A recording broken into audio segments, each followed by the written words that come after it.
जय हिंद मेरे प्यारे साथियों, मैं पंकज कुमार यादव आप सभी का आइडियल क्लासेस 2.0 पे स्वागत करते हैं। आइए, इससे पिछले क्लास में हमने दृष्टि दोष देखे थे, निकट दृष्टि दोष देखे थे, जरा दृष्टि दोष देखे थे और अबिंदुता के बारे में देखे थे। ठीक है, डिफिनीशन भी लगभग आप लिख लिए होंगे, हम बता दिए थे, समझा दिए थे, आप लिख लिए होंगे। ठीक है, और उसके बाद लास्ट में अंतिम में हम लोग देखे थे कि निकट दृष्टि दोष का कारण क्या होता है। ठीक, ये देख लिए थे, निकट दृष्टि दोष का कारण देख लिए थे। ठीक, अब इसके आगे वीडियो में निकट दृष्टि दोष का उपचार देखेंगे। ठीक है, दूर दृष्टि दोष का कारण देखेंगे, दूर दृष्टि दोष का उपचार देखेंगे, जरा दृष्टि दोष देखेंगे और फिर उसके आगे देखेंगे। ठीक है, आइए शुरू करते हैं हम वीडियो को। आइए, इससे पिछले जो मेरे भाई अभी जो हमारे चैनल पर नए हैं, ये हमारा पहला वीडियो देख रहे हैं, उनसे रिक्वेस्ट है कि यदि चैप्टर को अच्छा से समझना है तो वीडियो नंबर 1 से, यानी नया चैप्टर, ज़्यादा दिन नहीं हुआ, 2 वीडियो मात्र अपलोड हुआ है इसका, उसको पहले जाकर देखें, उसके बाद ये वीडियो देखें। ठीक है, ताकि आपको अच्छा से अच्छा समझ में आ सके। ठीक, और अच्छा लगे तो वीडियो को लाइक कर दीजिएगा और चैनल को सब्सक्राइब कर लीजिएगा, ताकि जब भी वीडियो डाला जाए तो सबसे पहले नोटिफिकेशन आपके पास प्राप्त हो, आपको मिले। ठीक है, देखिए, आइए देखते हैं आगे निकट दृष्टि दोष का उपचार। देखिए, निकट दृष्टि दोष का कारण हम देख चुके हैं। ठीक है, अब उपचार को देखना है तो उपचार हम लिख दिए हैं। देखिए, निकट दृष्टि दोष का क्या उपचार, यानी निकट दृष्टि दोष का उपचार क्या है। तो बाबू, आपको हम पिछले वीडियो में बता भी दिए थे कि निकट दृष्टि दोष, जिस नेत्र में निकट दृष्टि दोष हो जाता है, यानी जो नेत्र निकट दृष्टि दोष से ग्रसित हो जाता है, ठीक, उसके उपचार के लिए हम चश्मे का व्यवहार करते हैं। और जो चश्मे का हम व्यवहार करते हैं उस चश्मे में अवतल लेंस लगा होता है। ठीक, अवतल लेंस, क्यों अवतल लेंस लगा होता है ये भी आपको हम बताएंगे। ठीक है, अवतल लेंस का एक और नाम होता है अपसारी लेंस। ठीक है, यहाँ पे लिख दिए हैं। देखिए, वही चीज जो अभी बताया हम वही लिखे। देखिए, इस दोष को दूर करने के लिए जिस चश्मे का व्यवहार किया जाता है उसका लेंस अपसारी किसको कहते हैं, अपसारी या अवतल लेंस होता है। यही चीज हम बताए हैं कि निकट दृष्टि दोष को दूर करने के लिए जिस चश्मे का हम व्यवहार करते हैं, जो चश्मा लगाते हैं, उसमें बाबू अवतल लेंस लगा होता है। अवतल लेंस का एक और नाम होता है जिसको हम अपसारी लेंस कहते हैं। ठीक, चलिए आगे देखते हैं। अब हाँ, एक चीज अवतल लेंस कैसे हम देख लेते हैं। तो देखिए, दरअसल बात है कि अगर हमारा निकट दृष्टि दोष हमारे नेत्र में हुआ है, तो निकट दृष्टि दोष हुआ है, यानी दूर की वस्तु हमें दिखाई नहीं दे रही है। तो दूर की वस्तु दिखाई नहीं दे रही है, तो दूर बिंदु से हमारा रेटिना प्रतिबिंब न बनाकर निकट बिंदु पर हमारा रेटिना प्रतिबिंब क्या करता है, अवतल लेंस बना देता है, जिससे हम उस वस्तु को देख लेते हैं। ठीक, आगे चलिए, अब दूर दृष्टि दोष के बारे में देखें। तो दूर दृष्टि दोष के बारे में हम आपको बताए थे कि दूर दृष्टि दोष कहते किसको है। तो बताए थे कि इस दृष्टि दोष में दूर की वस्तु स्पष्ट रूप से दिखाई देती है, परंतु निकट की वस्तुएं स्पष्ट रूप से दिखाई नहीं देती है। सामान्य नेत्र के लिए दूर बिंदु क्या होता है, अनंत होता है। ये हमेशा याद रखिएगा, सामान्य नेत्र के लिए दूर बिंदु अनंत होता है और सामान्य नेत्र के लिए निकट बिंदु 25 सेंटीमीटर होता है और छोटे बच्चों के लिए 7 से 8 सेंटीमीटर होता है। ये नहीं पूछता है छोटे बच्चों के लिए, सामान्य पूछता है। सामान्य नेत्र के लिए दूर बिंदु का मान कितना होता है, दूर बिंदु का मान अनंत होता है और निकट बिंदु का मान 25 सेंटीमीटर होता है, हमेशा ध्यान रखिएगा। ठीक है, आइए देखिए, इसके बाद दूर दृष्टि दोष का कारण। दूर दृष्टि दोष का कारण क्या होता है, किस वजह से दूर दृष्टि दोष होता है हमारे नेत्र में। ठीक, तो देखिए, इस दोष के 2 कारण है, प्रमुख 2 कारण होते हैं इस दोष को। मतलब दूर दृष्टि दोष होने के लिए हमारे नेत्र में 2 कारण चाहिए। देखिए कौन कौन। एक, हमारा नेत्र गोलक का छोटा हो जाना, यानी नेत्र गोलक जिसको आई बॉल बोलते हैं, जो गोलाकार होता है, ऐसे होता है, कुछ इस प्रकार की आकृति होती है नेत्र गोलक की, ऐसे होती है, कुछ ऐसे आकृति होती है हमारे नेत्र गोलक की। यह हमारा नेत्र लेंस है, बता दिए कौन किस भाग में होता है। ठीक, देखिए, नेत्र गोलक का छोटा हो जाना। बाबू, नेत्र गोलक छोटा हो जाएगा। मान के लिए सामान्य नेत्र गोलक हमारा इतना बड़ा पहले था, हमारा नेत्र गोलक पहले इतना बड़ा था। ठीक, अब क्या हुआ, ये छोटा हो गया, नेत्र गोलक छोटा हो गया। तो दरअसल हमारे आंख में जब प्रकाश की किरण इंटर करेगी, यानी प्रवेश करेगी, तो प्रयास करेगी कि एक दूसरे से कहाँ मिले, जहाँ पहले मिलती थी वहीं पे मिलेगी ना, यानी यहाँ से जाकर आपको यहाँ पे मिलेगी। तो बाबू देखिए, अब रेटिना हमारा नेत्र गोलक जब छोटा होगा तो रेटिना हमारा कहाँ पे आ गया, यहाँ पे आ गया। रेटिना सबसे भीतरी भाग होता है, रेटिना आपको बताए थे। तो रेटिना यहाँ से यहाँ आ गया, छोटा हुआ तो यहाँ आ गया, लेकिन प्रकाश की किरण हमारी क्या हो रहा है, यहाँ से जाकर टकरा कर यहाँ पे मिल रही है। तो बताइए हमारे नेत्र में प्रतिबिंब बनेगा। आज जब तक नेत्र के रेटिना वाले भाग पे प्रतिबिंब का निर्माण नहीं होगा, तब तक हम किसी वस्तु को नहीं देख सकते हैं। ठीक है, तब भी हम किसी वस्तु को देख सकते हैं। एक सामान्य नेत्र की फिगर हम आपको दिखा रहे हैं। यहाँ पर देखिए एक सामान्य नेत्र की फिगर, यानी ये हमारे एक मान के चलिए ये सामान्य नेत्र है। ठीक है, ये हमारा एक सामान्य नेत्र है। तो सामान्य नेत्र में क्या होता है, जब प्रकाश की किरण यहाँ से हमारे पुतली से हमारी आंख में प्रवेश करती है तो ये एक दूसरे को जाकर काटती है या मिलती है कहाँ पे, रेटिना पे। यहाँ बाबू आपका रेटिना होता है और रेटिना में शंकु आकार एवं छड़ आकार का दो आकृति पाया जाता है रेटिना के पास। ठीक है, शंकु आकार या छड़ आकार ऐसे कटिस टाइप पे होता है और कुछ शंकु आकार भी होता है। ठीक है, ऐसे पाया जाता है। तो जब तक हम आपको पहले ही वीडियो में बताया है कि जब तक हमारे नेत्र में रेटिना वाले भाग पर किसी वस्तु का प्रतिबिंब नहीं बनेगा तब तक हम किसी वस्तु को नहीं देख सकते हैं। क्या कहिएगा, जब तक आँख के हमारे रेटिना वाले भाग पे किसी वस्तु का प्रतिबिंब नहीं बनेगा तब तक हम किसी वस्तु को नहीं देख सकते हैं। ठीक है, तो बाबू जब रेटिना, अब देखिए ये सामान्य नेत्र में हमारा यहाँ पे आके टकरा रहा है रेटिना पे, तो रेटिना पे जब एक दूसरे को काटेगा तो प्रतिबिंब का निर्माण होगा, यानी रेटिना पे जब प्रतिबिंब का निर्माण होगा तभी हम किसी वस्तु को देखेंगे। और यहाँ पे निर्माण हो रहा है तो किसी वस्तु को देख सकते हैं। लेकिन ग्रसित आँख में, ग्रसित कहने का अर्थ है कि कोई ना कोई कमी है। अब किस रोग से ग्रसित है तो उसको हम कहेंगे दूरदृष्टि दोष से ग्रसित है। तो दूरदृष्टि दोष से ग्रसित आंख में बाबू रेटिना को प्रतिबिंब न बनकर उससे बाहर बन जाता है। यहाँ पे एक दूसरे को काटेगी तो प्रतिबिंब यही बनेगा। तो बताइए हम किसी वस्तु को देख सकते हैं, नहीं देख सकते हैं। कब देख सकते हैं, जब तक हमारा ये प्रकाश किरण आग का टकरा कर रेटिना पे प्रतिबिंब न बनाए तब तक हम किसी वस्तु को नहीं देख सकते हैं। लेकिन ये बाहर प्रतिबिंब बना दी तो इस वस्तु को हम नहीं देख सकते हैं। ठीक, तो ये वाला फिगर आप दूरदृष्टि दोष में उतार लीजिएगा। और इसके उपचार के लिए अब देखिए हम क्या करते हैं, देखिए मिटा दें आपको। देखिए कारण थोड़ा सा जान लीजिए, कारण अभी यही बताया, कारण में ये फिगर उतार लिया। देखिए नेत्र गोलक छोटा हो जाता है, नेत्र गोलक का छोटा हो जाना अर्थात नेत्र लेंस और रेटिना के बीच का दूरी कम हो जाना। अब बताइए नेत्र लेंस यहाँ पे है, ये नेत्र लेंस है। बाबू एक और क्वेश्चन पूछता है, मनुष्य के नेत्र में कौन सा लेंस होता है, तो हमेशा याद रखिएगा उत्तल लेंस होता है। ये कहियो नहीं बोलिएगा, बार बार पूछा हुआ क्वेश्चन है। मनुष्य के नेत्र में कौन सा लेंस पाया जाता है, तो बाबू उत्तल लेंस पाया जाता है, ये ध्यान रखिएगा। ठीक है, इसीलिए देखिए उत्तल बना है, ये लेंस है। तो जब ये आपको जाहिर सी बात है जब ये छोटा होगा, जब ये नेत्र गोलक छोटा होगा तो इसके और इसके बीच में, पहले छोटा नहीं था तो नेत्र लेंस और इसके बीच में इतना दूरी था, छोटा नहीं था। तो अब देखिए अब जैसे ही छोटा हुआ तो ये दूरियां कम हुआ कि नहीं, इतना दूरी हो गया, यानी कुछ ना कुछ दूरी कम हो रहा है। तो वही चीज यहाँ पे लिख दिया गया है कि अर्थात नेत्र लेंस और रेटिना के बीच की दूरी कम हो जाना, यानी दोनों के बीच की दूरी कम हो जाएगा। ठीक, नेत्र लेंस आवश्यकता से अधिक पतला हो जाना। देखिए इसमें था, इससे पिछले वाले में मोटा हो जा रहा था और इसमें पतला हो जा रहा है। आवश्यकता से अधिक पतला होना है जिससे उसकी फोकस दूरी कम हो जाना। अब नेत्र लेंस पतला होगा तो फोकस दूरी कम में न होगा। ठीक है, देखिए ई वाला आप कारण में ई वाला फिगर उतार लीजिएगा, थोड़ा बढ़िया से बना लीजिएगा कॉपी में। ठीक है, और इतना नोट कर लीजिए। इसके आगे फिर हम चलते हैं। ठीक, उम्मीद है नोट कर लिए होंगे। देखिए नोट कर लीजिए जल्दी से।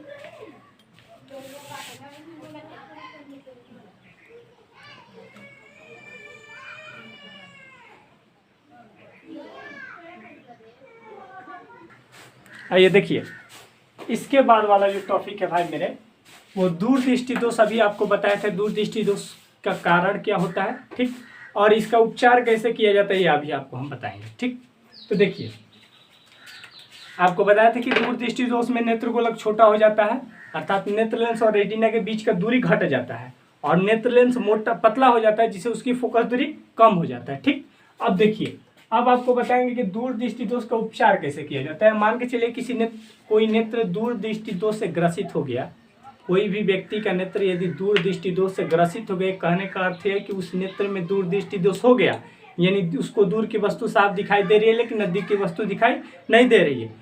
ऐसे स्थिति में हम कौन सा लेंस का उपयोग करेंगे, तो देखिए इस दोष को दूर करने के लिए जिस चश्मे का व्यवहार किया जाता है उसका लेंस कौन सा, अभिसारी या उत्तल लेंस होता है। देखिए दरअसल बात ये होता है कि अभिसारी का संबंध किरणपुंज से है। जब आप पढ़िएगा किरणपुंज तो उसमें आपको स्पष्ट होगा कि क्यों इसके लिए अभिसारी लेंस का उपयोग किया जाता है, क्यों इसके लिए अपसारी, क्योंकि अभिसारी में एक किरणपुंज पे एक बिंदु स्रोत पे आकर मिलती हुई प्रकाश किरणें प्रतीत होती है, आपको पता है। तो देखिए दरअसल इस कंडीशन में हम देखेंगे यहाँ पे, थोड़ा सा समझ लीजिए, इसको मिटाने के बाद फिगर आपको समझाएंगे, ठीक है। इस दो अभिसारी लेंस का उपयोग किया जाता है, यानी उत्तल लेंस का उपयोग किया जाता है। उत्तल लेंस को ही अभिसारी लेंस कहते हैं, ठीक। अब देखिए जरा दृष्टि दोष की बात करें तो ये आपको समझा दिए थे, इसमें दोनों डिस्टर्ब हो जाता है, यानी जिस नेत्र में जरा दृष्टि दोष, ये उम्र बढ़ने के यानी 60 प्लस का जब एज होता है, 60 प्लस का एज होता है तो जरा दृष्टि दोष किसी नेत्र में होता है, यानी 60 वर्ष के बाद ही किसी नेत्र में जरा दृष्टि दोष का असर दिखने लगता है, ठीक। तो देखिए इसको आपको बताए थे हम कि इसमें दूर भी डिस्टर्ब हो जाता है और नजदीक भी डिस्टर्ब हो जाता है, यानी ना ही नजदीक की वस्तु दिखती है ना ही दूर की वस्तु दिखती है। कहने का अर्थ है कि उनमें दूर दृष्टि दोष भी हो जाता है और निकट दृष्टि दोष भी हो जाता है, ठीक। वही चीजें लिख दी हम। उम्र बढ़ने के साथ साथ नेत्र लेंस का लचीला कम हो जाने पर और सिलियरी मांसपेशियों का संबंधन क्षमता, अब आपको संबंधन क्षमता में कोई कंफ्यूजन नहीं हो जाना चाहिए। लेंस की तरह, कैमरा की तरह अपने आई को भी फोकस दूरी बदलकर नजदीक स्थित चाहे बहुत स्थित वस्तुओं को स्पष्ट देखने की क्रिया को संबंधन क्षमता करते हैं। ये आपको पिछले क्लास में बता दिए हैं। नेत्र की फोकस दूरी को बदलकर बहुत दूर स्थित या नजदीक स्थित वस्तुओं को स्पष्ट देखने की क्षमता को संबंधन क्षमता कहते हैं। तो आपको यहाँ संबंधन क्षमता में कोई कंफ्यूजन नहीं होना चाहिए। तो संबंधन क्षमता दे दी, इसका कहने का तो उम्र बढ़ने के साथ साथ संबंधन क्षमता खत्म हो जाता है, यानी नेत्र की फोकस दूरी जो बदलने की क्षमता होती है वो कम हो जाती है, यानी सिलियरी पेशियों का तनाव घट जाता है। देखिए संबंधन क्षमता घट जाने के कारण यह दोष उत्पन्न होता है, ठीक है। इसमें आंख के निकट बिंदु यानी निकट, सामान्य नेत्र के लिए निकट बिंदु कितना होता है 25 सेंटीमीटर, याद रखिएगा। एक सामान्य नेत्र के लिए निकट बिंदु 25 सेंटीमीटर, ठीक है। निकट बिंदु के साथ साथ दूर बिंदु भी प्रभावित हो जाता है, यानी जिस नेत्र में ये जरा दृष्टि दोष होता है उसमें निकट बिंदु के साथ साथ दूर बिंदु भी प्रभावित हो जाता है। एक सामान्य नेत्र के लिए निकट बिंदु क्या होता है 25 सेंटीमीटर और दूर बिंदु एक सामान्य नेत्र के लिए, यानी नेत्र में कोई प्रॉब्लम नहीं हो तो सामान्य नेत्र के लिए दूर बिंदु अनंत होता है, ठीक। यानी दोनों प्रभावित हो जाता है। वही चीज बताया गया, उम्र बढ़ने के साथ साथ लेंस की लचक कम हो जाने पर और सिलेरी मांसपेशियों को संबंधन क्षमता घट जाने के कारण यह दोष उत्पन्न होता है, ठीक। इससे आंख के निकट बिंदु के साथ साथ दूर बिंदु भी प्रभावित हो जाते हैं, यानी निकट बिंदु के साथ साथ दूर बिंदु भी प्रभावित हो जाता है, ठीक है। व्यक्ति दूर दृष्टि दोष एवं निकट दृष्टि दोष, देखिए वही चीज बता है। व्यक्ति जिस नेत्र में होता है, जिस व्यक्ति के नेत्र में यह जरा दृष्टि दोष हो जाता है उनको दूर दृष्टि दोष एवं निकट दृष्टि दोष दोनों का प्रभाव दोनों से प्रभावित हो जाता है, यानी दूर दृष्टि दोष भी उस नेत्र में हो जाता है और निकट दृष्टि दोष, दोनों दृष्टि दोष उस नेत्र में उत्पन्न हो जाता है। देखिए अब उसके उपचार के लिए क्या हम करेंगे, ऐसे अपने लैंग्वेज में आप बोल सकते हैं बोलने के लिए कि दूर दृष्टि दोष, इस दोष में ना ही हमें निकट की वस्तु स्पष्ट रूप से दिखाई देती है और ना ही दूर की वस्तु दिखाई देती है, यानी दोनों प्रभावित हो जाते हैं, निकट बिंदु भी दूर बिंदु भी, दोनों में से कोई दिखाई नहीं देता है। इसके उपचार के लिए बताए थे आपको बायोफोकल लेंस का उपयोग किया जाता है। बायोफोकल लेंस के बारे में आपको बताए थे कि बायोफोकल लेंस में दोनों लेंस लगे होते हैं, एक लेंस अवतल होता है और एक लेंस उत्तल होता है। ये चीजें आपको हम बताए थे, वही चीजें आप लिखवा दी हैं। देखिए उपचार, इस दोष को दूर करने के लिए जिस चश्मे का व्यवहार किया जाता है, यानी जिस चश्मे का व्यवहार किया जाता है, यानी जिस नेत्र में आपका जरा दृष्टि दोष हो गया उस नेत्र को उपचार के लिए जो चश्मा लगाया जाता है, उस जिस चश्मे का व्यवहार किया जाता है उसमें अवतल लेंस एवं उत्तल लेंस दोनों लगा होता है। अवतल लेंस एवं उत्तल लेंस, देखिए कभी कभी क्या होता है क्वेश्चन में दे देता है कि जरा दृष्टि दोष के उपचार के लिए कौन सा लेंस का उपयोग किया जाता है, तो हम आपको यहाँ बता रहे हैं अवतल एवं उत्तल दोनों, और कहीं दे दे बायोफोकल तो कहिएगा ये तो पढ़ में नहीं किया, ठीक। ऐसा नहीं है बाबू, ये दोनों का नाम एगो सटीक दे दिए गए कि बायोफोकल लेंस, देखिए जिसे बायोफोकल लेंस कहते हैं। यानी कभी कभी ऐसा भी दे सकता है कि दे देगा जरा दृष्टि दोष के उपचार के लिए निम्नलिखित में किस लेंस का उपयोग किया जाता है, और दे देगा अवतल लेंस उत्तल लेंस, बायोफोकल नहीं देगा, कोई और दे देगा, कहेगा ए एवं बी दोनों, तो क्या मारिएगा ए एवं बी दोनों, यानी अवतल बायोफोकल में अवतल एवं उत्तल का संयुक्त रूप ही बायोफोकल लेंस कहलाता है, ठीक। दोनों को मिला दिया जाता है, ठीक। इतना नोट कर लीजिए।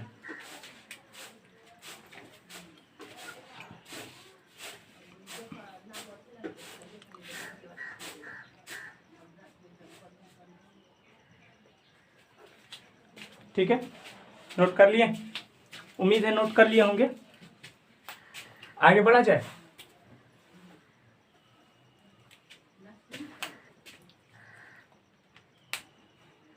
आगे बढ़ा जाए, चलिए मिटाते हैं। देखिए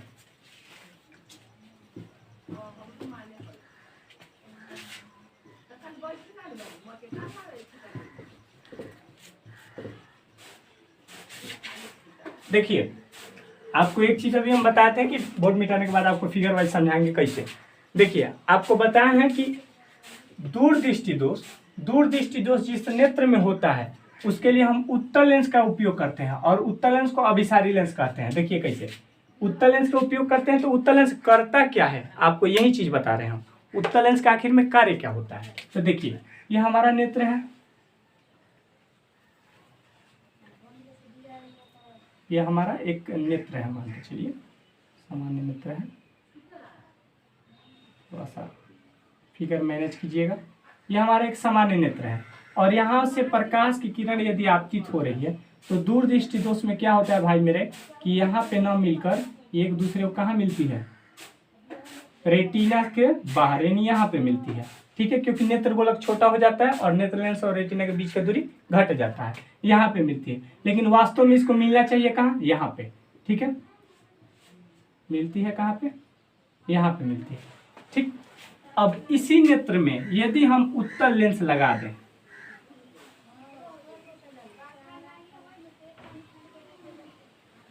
इसी नेत्र में यदि हम उत्तल लेंस लगा दें तो उत्तल लेंस जैसे हम इस नेत्र में लगाएंगे, ये क्या करेगा जानते हैं, इनको क्या करेगा, यहाँ ना मिलने देकर उत्तल लेंस एक जगह इसको केंद्रित कर देगा, केंद्र यहाँ ना मिलकर इनको खींचकर यहाँ पे ला देगा,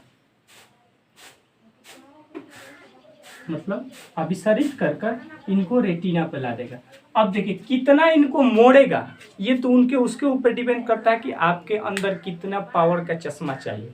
देखिए आपका यदि ये आई बॉल जिसको बोलते हैं नेत्र गोलक काफी छोटा, देखिए कारण क्या होता है नेत्र गोलक का छोटा हो जाना, तो यदि ज्यादा छोटा हो गया है, नेत्र गोलक ज्यादा छोटा हो गया, अब कितना छोटा है ये आपको डॉक्टर बताएंगे कि कितना छोटा है, उसके हिसाब से उतने पावर का, जैसे पावर होता है ना नेत्र में, नेत्र की क्षमता मोड़ने की क्रिया को, जैसे नेत्र की लेंस की क्षमता आपको पढ़ाए होंगे इससे पिछले चैप्टर में, तो उसको हम बताए थे आपको कि प्रकाश की किरणों को मोड़ने की क्रिया को लेंस की क्षमता कहते हैं। अब कितना मोड़ेगा, कितना मोड़ कर यहाँ मिलाएगा, ये बाबू आपको डॉक्टर पावर वाइज बताएंगे, चेक करके बताएंगे कि हाँ इतना कमी है तो इतना पावर का चश्मा दिया जाएगा तो आपका ये ठीक हो जाएगा। ठीक, ये बाबू मोड़ के यहाँ इनको मिला देता है। अब हम इस वस्तु को साफ साफ देख सकते हैं, ठीक, क्योंकि रेटिना पर इसका प्रतिबिंब का निर्माण हो जा रहा है। तो बाबू इसके उपचार में ये फिगर उतार लीजिए और कारण में ये फिगर उतार लीजिएगा। ठीक, समझ में आ रहा है, नोट कर लीजिएगा। फिगर आपके बुक में भी दिया है, ऐसे कोई भी बुक आप फॉलो करते होंगे उसमें आपको फिगर वाइज मिल जाएगा। ठीक है,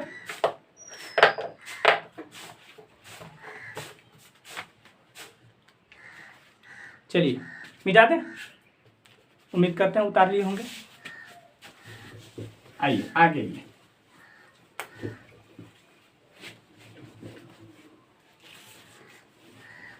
एक बार 2 मिनट में ओवरऑल रिवीजन हम कर दे रहे हैं, ताकि कुछ बच्चे हैं ऐसे ही केवल वीडियो देखते हैं तो उनको भी थोड़ा सा सहूलियत मिल जाए। 2 बार रिवीजन हो जाएगा, केवल सुन लीजिएगा तो याद हो जाएगा। देखिए अभी बताए थे आपको क्या, हम दृष्टि दोष यही ना बताए थे, दृष्टि दोष। तो आपको हम बताए हैं कि बहुत दूर स्थित या नजदीक स्थित वस्तुओं का प्रतिबिंब रेटिना पर बनने की क्षमता खो देना क्या कहलाता है, दृष्टि दोष कहलाता है। ठीक है, कहा कहिएगा बहुत दूर स्थित या नजदीक स्थित वस्तुओं का प्रतिबिंब रेटिना पर बनने की क्षमता को खो देना ही दृष्टि दोष कहलाता है। दृष्टि दोष आपको 3 प्रकार का बताए थे, 3 प्रकार का, कौन कौन, एक निकट निकट निकट निकट, एक बताए थे दूर और एक बताए थे जरा। देखिए तुरंत रिवीजन कर लेंगे हम थोड़ा सा। निकट दृष्टि दोष में क्या बताते हैं, इसमें निकट की वस्तु स्पष्ट रूप से दिखाई देती है, परंतु दूर की वस्तुएं स्पष्ट रूप से दिखाई नहीं देती है। ठीक है, निकट दृष्टि दोष के बारे में पहले पूरा जान लें।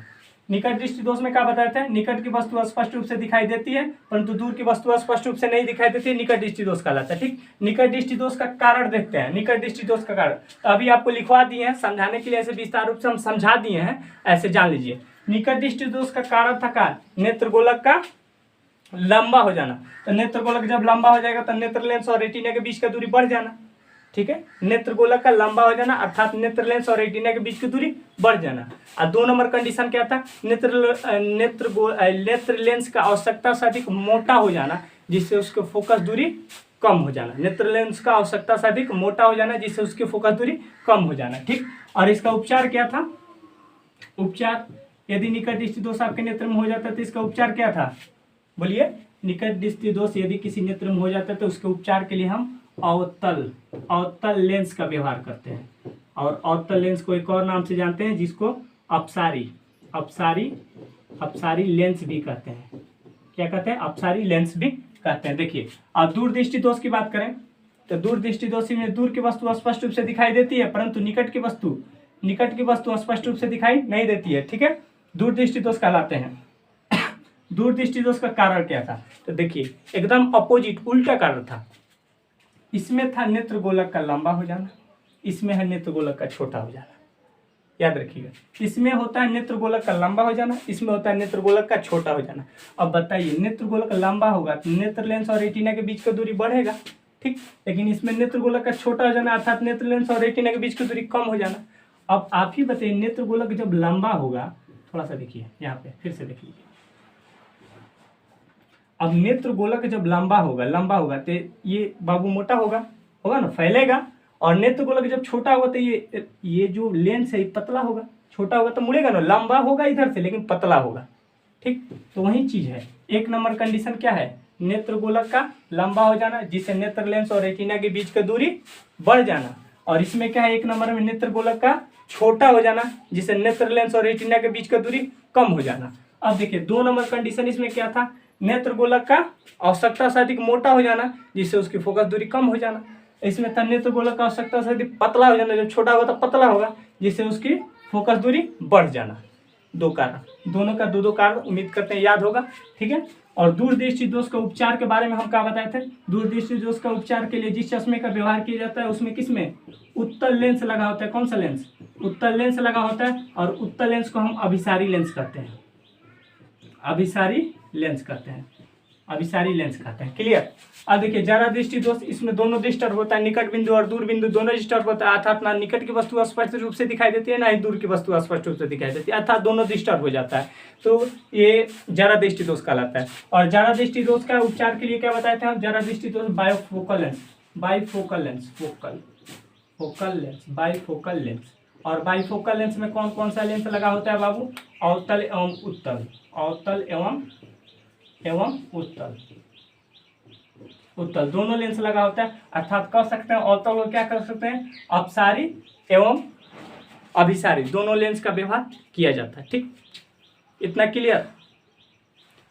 क्लियर है? ये चीजें तो आप उतार लेंगे, उतारने की आवश्यकता नहीं होगी। ठीक है, क्योंकि पहले हम सब बता दिए हैं और पढ़ा दिए हैं। ठीक ठाक।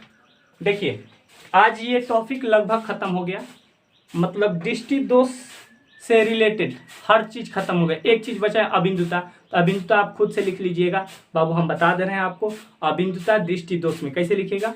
अबिंदुता दृष्टि दोष में यदि उदग्र रेखाएं स्पष्ट रूप से, देखिए उदग्र रेखाएं, क्षैतिज उदग्र जानते हैं ना बाबू, इसको कहते हैं उदग्र। इसको क्या कहते हैं? क्षैतिज। इसको क्या कहते हैं? क्षैतिज। तो देखिए दोनों एक साथ आप फोकसित नहीं कर सकते हैं, अबिंदुता में दोनों एक साथ आप फोकसित नहीं कर सकते हैं। यदि आपको उदग्र रेखाएं यानी ये वाली रेखाएं स्पष्ट रूप से दिख रही है तो क्षैतिज रेखाएं नहीं दिखेगी, ये वाली नहीं दिखेगी। यदि क्षैतिज स्पष्ट रूप से दिख रही है तो उदग्र रेखाएं नहीं दिखेगी। यानी जिस नेत्र में, चाहे जो नेत्र अबिंदुता दृष्टि दोष से ग्रसित होता है, उस नेत्र में यदि क्षैतिज रेखाएं स्पष्ट रूप से दिख रही है तो उदग्र रेखाएं नहीं दिखेगी, और उदग्र रेखाएं यदि स्पष्ट रूप से दिख रही है तो क्षैतिज रेखाएं स्पष्ट रूप से नहीं दिखाई देगी। ठीक है, और इसका बाबू इसका उपचार क्या होता है? इसके उपचार के लिए जिस चश्मे का उपयोग किया जाता है उसमें बेलनाकार लेंस लगा होता है, बेलनाकार। इसके उपचार के लिए जिस चश्मे का व्यवहार किया जाता है उसमें कौन सा लेंस? बेलनाकार लेंस लगा होता है। ठीक है बाबू, देखिए दृष्टि दोष ये लगभग कंप्लीट हो गया। ठीक है, दृष्टि दोष में अब कोई दोष नहीं बचा है, उसका ना ही कारण बचा है और ना ही उसका उपचार बचा है। लगभग हर प्रकार के दृष्टि दोष हम आपको बता दिए हैं, उपचार भी बता दिए, उसका उपचार कैसे होता है, कारण भी बता दिए क्यों होता है। ठीक, अब बाबू अगला टॉपिक यानी नेक्स्ट वीडियो में अगला टॉपिक हम आपको लेकर आएंगे। ठीक है, अगला टॉपिक कल। आज के लिए इतना ही रहने देते हैं। ठीक है, फिर मिलते हैं अगले वीडियो में यानी नेक्स्ट वीडियो में आपके साथ। ठीक है, तब तक के लिए बाय बाय, टेक केयर।